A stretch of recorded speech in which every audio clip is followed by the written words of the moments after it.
Le groupe SNCF, c'est le transporteur historique en France, mais aussi dans le monde aujourd'hui. Nous sommes 250 000 collaborateurs et nous transportons près de 4 millions de voyageurs par jour sur nos 30 000 km de voies, ce qui a fait à peu près 15 500 trains par jour. Le groupe SNCF, c'est 35 milliards d'euros de chiffre d'affaires, une présence dans 120 pays, et pour citer les deux principales filiales, donc Keolis sur le transport des voyageurs et Geodis sur le transport des marchandises.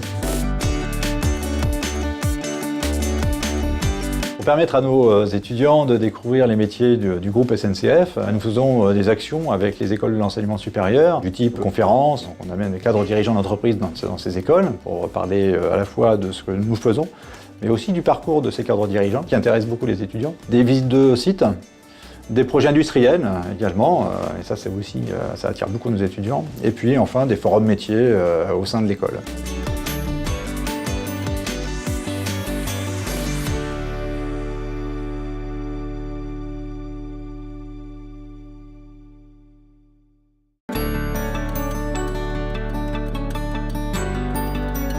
Donc le recrutement à SNCF, c'est 5 agences, 4 agences non cadres, agences matérielles, voyageurs, infrastructures et transverses. Et nous avons également une agence de recrutement cadre qui recrute sur l'ensemble des branches de SNCF et principalement dans les métiers de l'ingénieur, puisque ça représente 2 tiers de nos recrutements au moins en 2014. Alors notre process de recrutement commence par une candidature. Alors cette candidature peut se faire sur notre site emploi, sncf.com.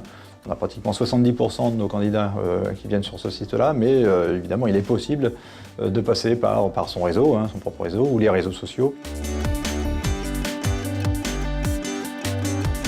Donc une fois la candidature posée, nous on récupère de notre côté l'ensemble des CV, environ 15 000 CV par an.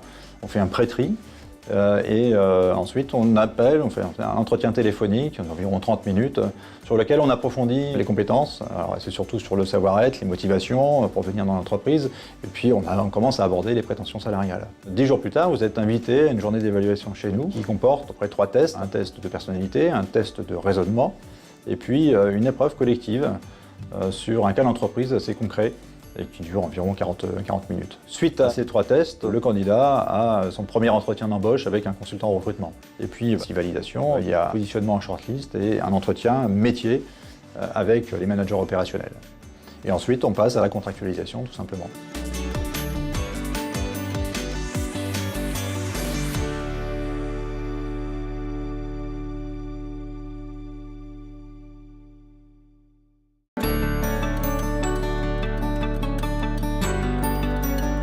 Nous recrutons 600 à 650 personnes par an, et principalement sur les profils d'ingénieurs, ce qui représente environ les 2 tiers, environ 500 ingénieurs par an. Je peux citer quelques exemples de profils que nous recrutons le plus. Les managers maintenance génie civil et les managers maintenance génie électrique sur l'infrastructure, quelques ingénieurs en bureau d'études aussi pour la maintenance de l'infrastructure, des managers opérationnels sur la maintenance des trains, et également quelques ingénieurs en bureau d'études pour la maintenance des trains.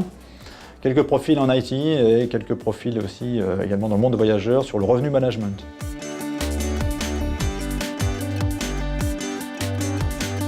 Je peux évoquer également des recrutements sur les fonctions de support telles que le contrôle de gestion, finance, les comptables, des RH, des communicants et quelques juristes. Ce qu'on recherche dans les profils de candidats sont des candidats qui ont des capacités managériales. Donc on va regarder dans les CV s'ils ont osé prendre des risques sur des parcours managériaux, que ce soit en stage ou dans le premier emploi. Des éléments qui vont nous permettre de détecter des gens qui vont emmener leurs équipes avec eux sur des projets d'entreprise et qui vont mener ces politiques d'entreprise.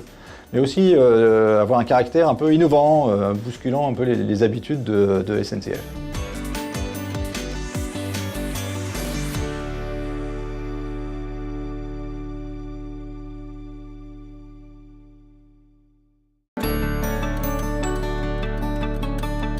Le process d'intégration peut durer entre 2 ans et demi et 4 ans. Il passe pour les métiers techniques de la formation, qui peut durer 12 mois, en alternance avec des stages terrain. Il est ponctué également d'évaluation et aussi d'augmentation salariale de façon assez régulière.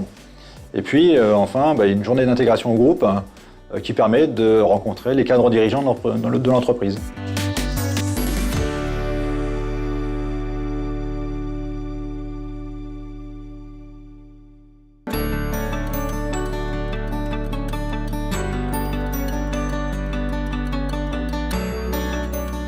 Ce qu'on propose comme parcours professionnel au sein de SNCF, ce sont des parcours principalement managériaux, avec des allers-retours entre des postes de manager et des postes fonctionnels pour acquérir des compétences supplémentaires, prendre de la hauteur et manager des équipes de plus en plus grandes et avoir des responsabilités aussi de plus en plus larges. Et ensuite, les développements peut-être sur l'international ou même vers d'autres métiers, mais vraiment quand on a acquis une solide expérience sur notre technique ferroviaire.